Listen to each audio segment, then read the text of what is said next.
chào tất cả các bạn nha. Hôm nay mình đi coi trên đường đi coi con mới cắt các bạn. 102 rồi mới lấy về đang chạy trên độ nè bạn. Đó, mình chạy theo. Vậy là mới lấy về mới cắt luôn các bạn. Chuẩn bị vụ xuân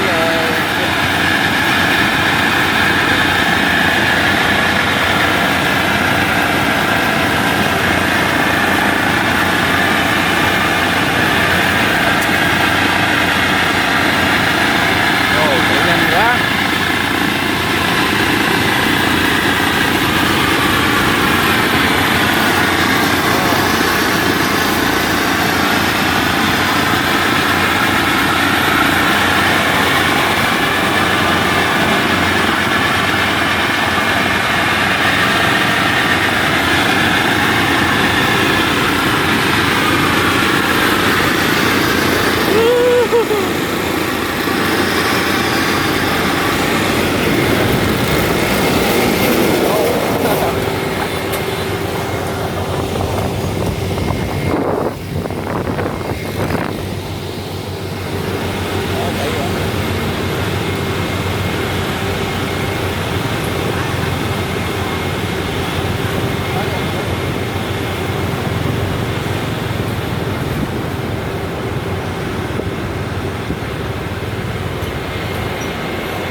Chạy lộn quá nghe.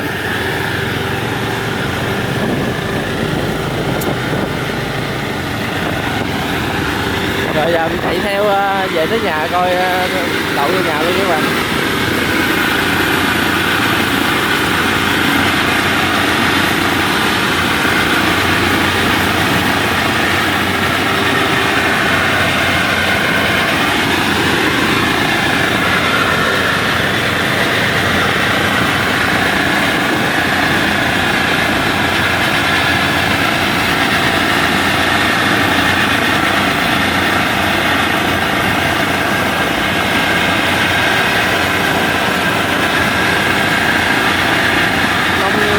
Đây lại 102 rồi.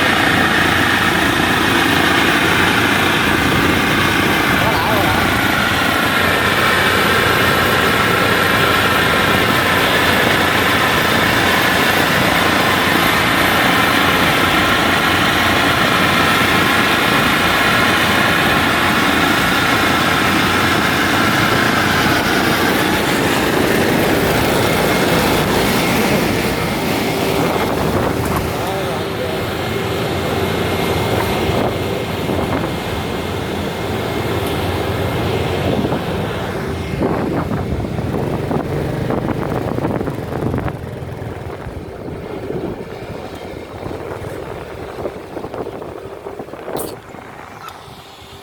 Quá nhanh.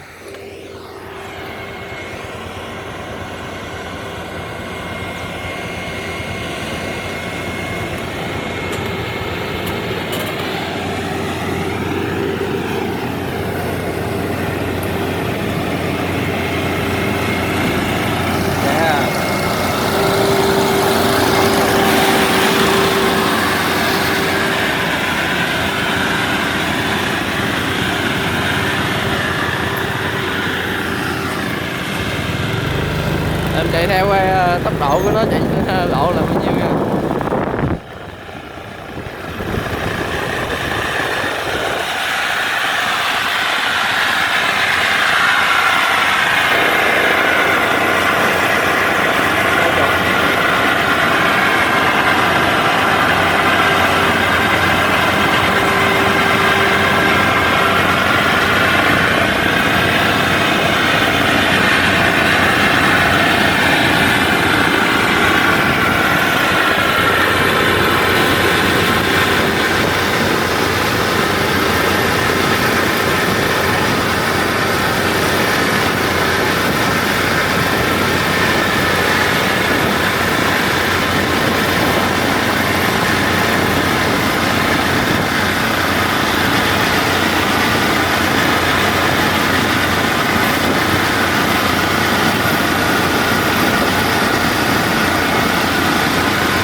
đây luôn hả?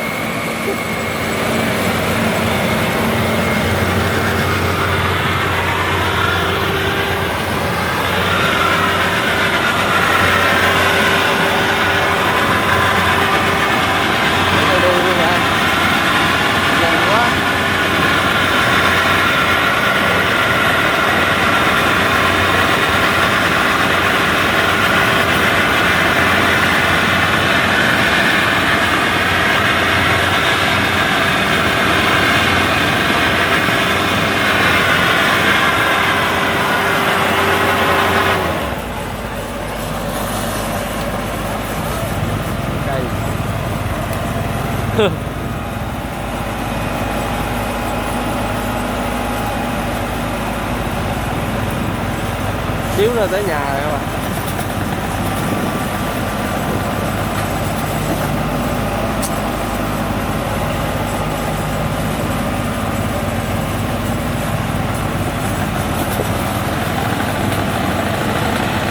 Hết còn cặp bánh nó bự kìa, chân cao ghê không?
Hồi mình lại mình hỏi chủ máy mới mua nhiêu triệu nha các bạn.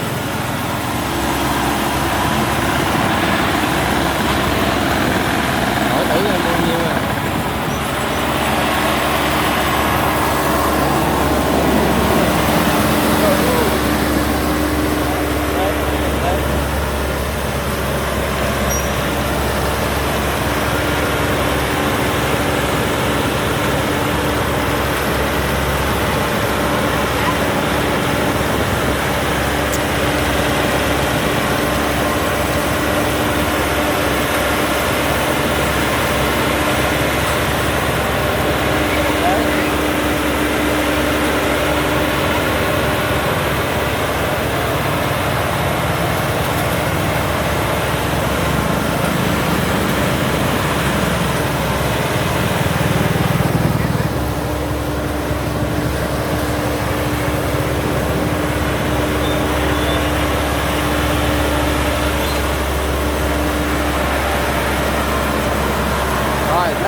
Ở trước chân ma trong đó nông rồi.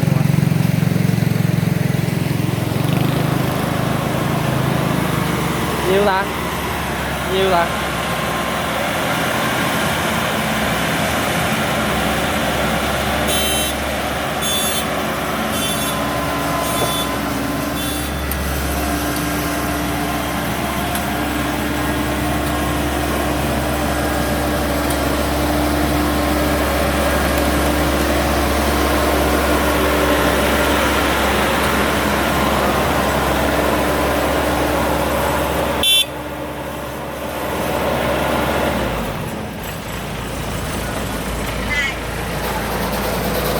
Chát.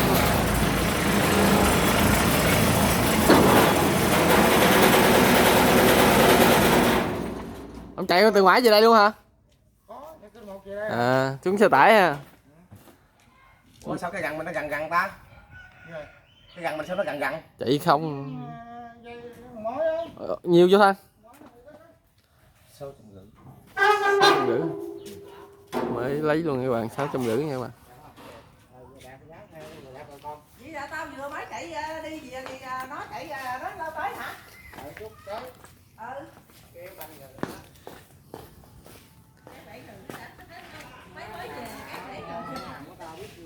Hả? Hàm này hạ sát hơn hàm tao. Hàm tao hạ bị chỗ. Hết chưa hả? Hết chưa?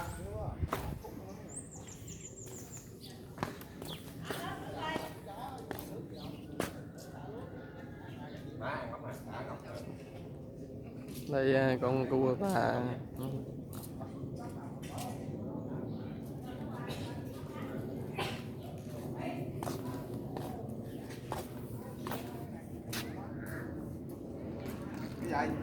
Rồi xong các bạn, để tới vụ mình coi khai trương cái máy cắt này các bạn.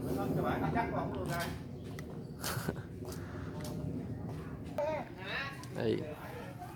Chủ này 4 mấy luôn nha các bạn. Này con 68 là Quy nè. 102 mới lấy. Còn bên kia 105 dân ma. Kia cũng 68 mà hư rồi.